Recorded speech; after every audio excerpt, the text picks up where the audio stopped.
Hi, I'm Adrian Lee, and you're listening to the Decibel from the Globe and Mail. Canadian dairy farmers are almost certainly about to get more money for the milk and butter they produce. And that probably means the cost of those products will be passed on to you and me at the grocery store, even though we already pay some of the highest prices in the world. Our milk on the farm is more expensive than Europe, US, Japan, everywhere else. That's Sylvain Charlebois, the Senior Director of Dalhousie University's Agri-Food Analytics Lab. He is, in short, the food professor. That's literally the name of his podcast. And he knows the ins and outs about what we eat and how it gets onto our plates. He joins us today to explain Canada's unique approach to dairy and why those prices are going up. So let's cut through the noise. You're listening to The Decibel.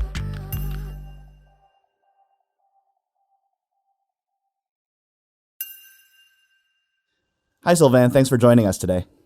My pleasure. So we've learned that milk and butter could be getting more expensive in the new year. Why is that?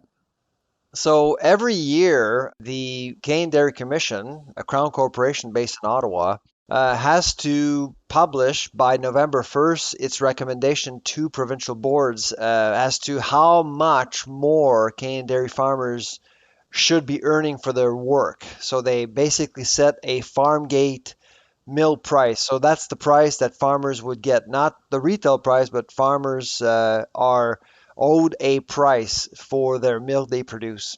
Typically every year we expect a 2-3% hike maybe, just to cover extra costs. But this year the proposed hike was 8.4%, which is almost double the previous record. So obviously that was an attention grabber. For butter, it's 12.4%. So obviously, as a food distribution and policy expert, I knew eventually retail prices will be impacted because this hike would take effect on February 1st of 2022. Canada is home to the highest, most expensive industrial milk in the world. Industrial milk, so farm gate milk, not retail, farm gate milk by far. So our milk on the farm is more expensive than Europe, US, Japan, everywhere else. We have a tendency to compare ourselves, of course, to the US. Do you have a sense of how expensive our milk and dairy products are relative to theirs? At retail or at farm gate? At retail. At retail, so if you were to go down south right now, depending on the state, on average, in Canadian dollars, still you probably would pay half the price generally, depending of where you are, but generally you should expect to pay half. Again, depending of the state, because prices tend to fluctuate quite a bit in the US compared to Canada, but it's always cheaper in general. Here's something I think I just don't quite understand, and maybe our listeners don't either, which is how exactly do the dairy products get from the cows into the cartons of milk that I can buy? Can you just explain very briefly how that happens? Oh, sure. Well, basically every day a farmer will produce milk. Cows will produce milk. Obviously, it's put in a tank, and a truck will come by, will collect the milk, and that truck will have its circuit of many farms, and then that truck goes to a processing plant to have that milk processed. Whether it's for liquid milk or cheese. And contracts are signed between buyers, processors, cheesemakers, etc., and boards. Boards will renegotiate terms and everything else. And so, for example, if there are excesses, let's say, for example, all of a sudden we have, say, a pandemic and supply chains are disrupted, farmers will listen to the board. And so if the board believes that there's too much milk in the system, that the provincial board will call farmers and say, you need to dump your milk to maintain prices and reduce supply. So this farm gate price is set every year by, as you said, the Canadian Dairy Commission. Yeah, that's correct. Canadians are not going to know what that is. So tell me more about that organization. Well, if you don't know much about the Canadian Dairy Commission, you're not alone. We actually did release a study a few years ago on the CDC, and 91% of Canadians have never heard of the Canadian Dairy Commission, which is really part of the problem. It's owned by Canadians, it's Crown Corporation. And like I said, its role is to set prices at farm gates so dairy farmers make a decent living. The CDC itself is run by three people, and those three people have links to the dairy sector specifically. And if you're not into dairy as a consumer, I think you still need to care about the CDC because milk prices in a grocery store or dairy prices in a grocery store will act as a tide. If dairy prices go up, it does impact everything else in the grocery store typically. Can we talk a bit about supply management? How exactly does that work, and what role does the CDC play in that? I would say there are three important pillars to supply management. The first one is the CDC. I mean, the CDC is the starting point. The second pillar are quotas. Quotas are run by provincial marketing boards. So each province will have a board, and their job is to set quotas based on domestic demand for milk. So every year they'll look at how much cheese is consumed, milk, etc., and they'll set quotas, and they'll recalibrate their quotas essentially based on domestic demand. The third pillar are tariffs on imports to protect our market from dumping, basically, because in the United States right now, you have dairy farmers who can sell dairy proteins, milk, a quarter of the price that you see in Canada right now. So if tomorrow you don't have any tariffs, obviously processors would probably buy American goods, American commodities. Why do we need supply management? Why do we need this kind of policy in place to protect the Canadian dairy market? Well, like eggs and poultry, dairy production is quite intensive. If you've been on a farm, you'll notice that a cow in lactation will produce almost 100 liters of milk a day. Wow. So you need a system, a marketing system, which will allow farmers to know that they have a market for their product. If you can't guarantee that to farmers, they'll just disappear. They'll go into a different business. And because we're just north of the United States, it's very critical that we maintain the quota system and supply management as far as I'm concerned.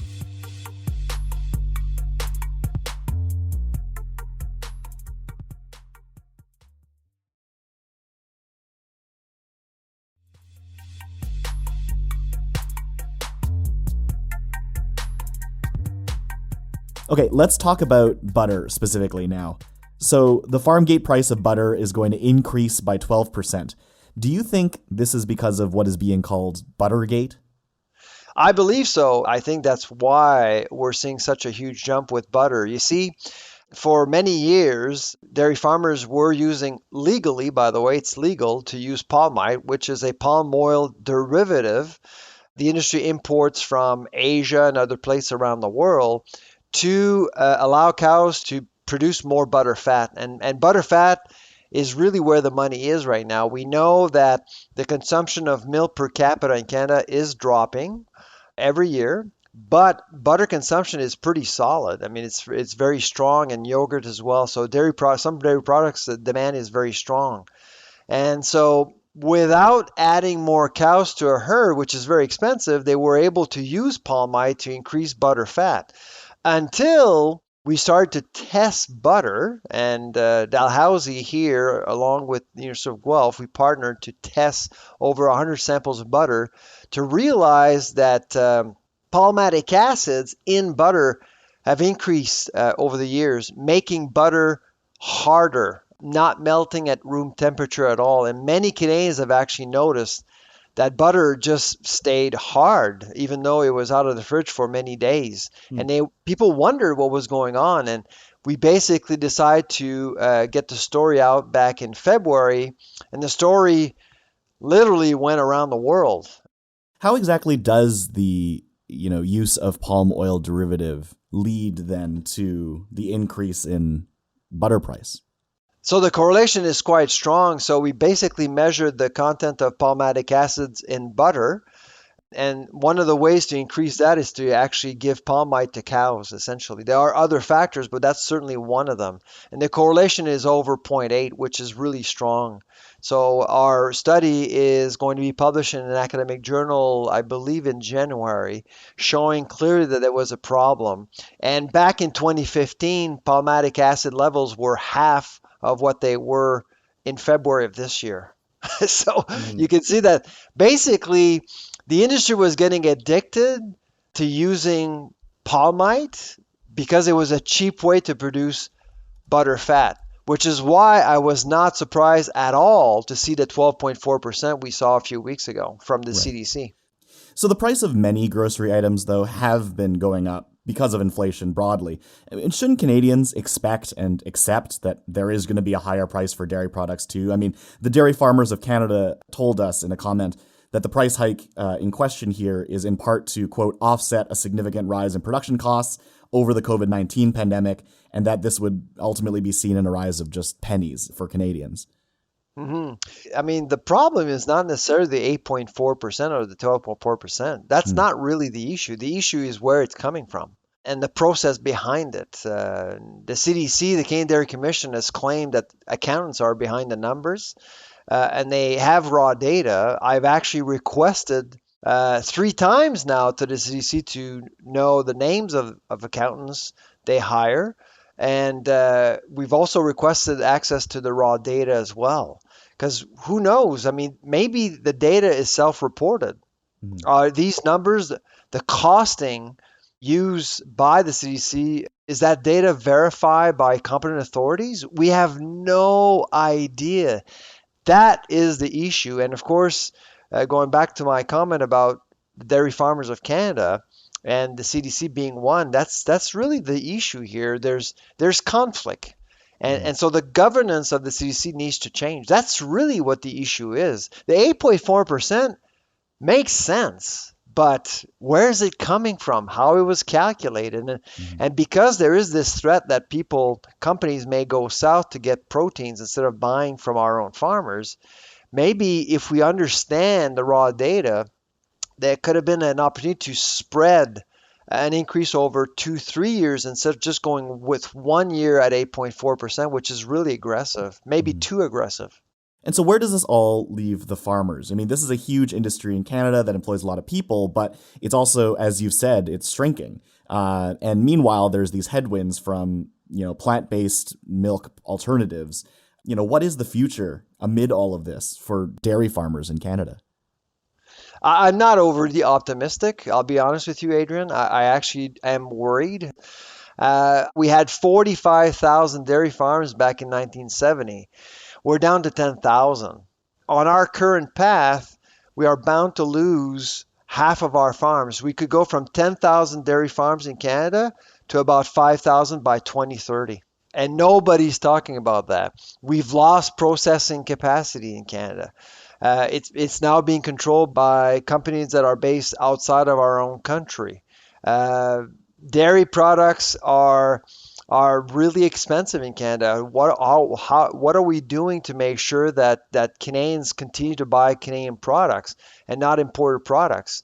Right now, you're seeing other products becoming more competitive because dairy products are becoming more expensive. There's little innovation too. I mean, there's some innovation, but not nearly enough compared to what you see in other countries to grow the sector. Right now, as you mentioned, Adrian, there are several headwinds. The plant-based movement is real. A lot of people are concerned about animal welfare, concerned about the environment. And all of these things are going against dairy right now. So you need to work strategically together with processors, with restaurants, and everyone else. Thanks to Sylvain Charlebois. Before we go, we reached out to the Canadian Dairy Commission about the makeup of their board, and they said that, quote, "It is critical for board members to have a good knowledge of the dairy industry so that they can deliver the mandate of the Commission efficiently. This is why experts from the dairy industry are appointed to the board to work objectively and independently." In response to concerns around transparency, the CDC said that, quote, "Data from the individual farms are confidential and cannot be made public." We also reached out to the Dairy Farmers of Canada, who said that they are, quote, a guest at the table of the Canadian Milk Supply Management Committee, where decisions are made on the administration of the dairy system. They added, quote, "None of us are members nor vote on decisions."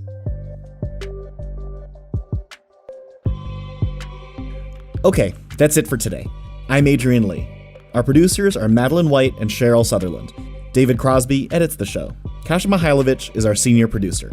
Angela Pacenza is our executive editor. Thanks to Sylvain Charlebois. You can subscribe to his podcast, The Food Professor, and also find his work in newspaper opinion pages, including for the Globe and Mail. If you want to get in touch with the team, email us at thedecibel@globeandmail.com. If you want to reach me, I'm grudgingly on Twitter at Adrian K. Lee. And if you haven't already, hit that follow button wherever you're listening so you never miss an episode. Thanks so much for listening, and I'll talk to you tomorrow.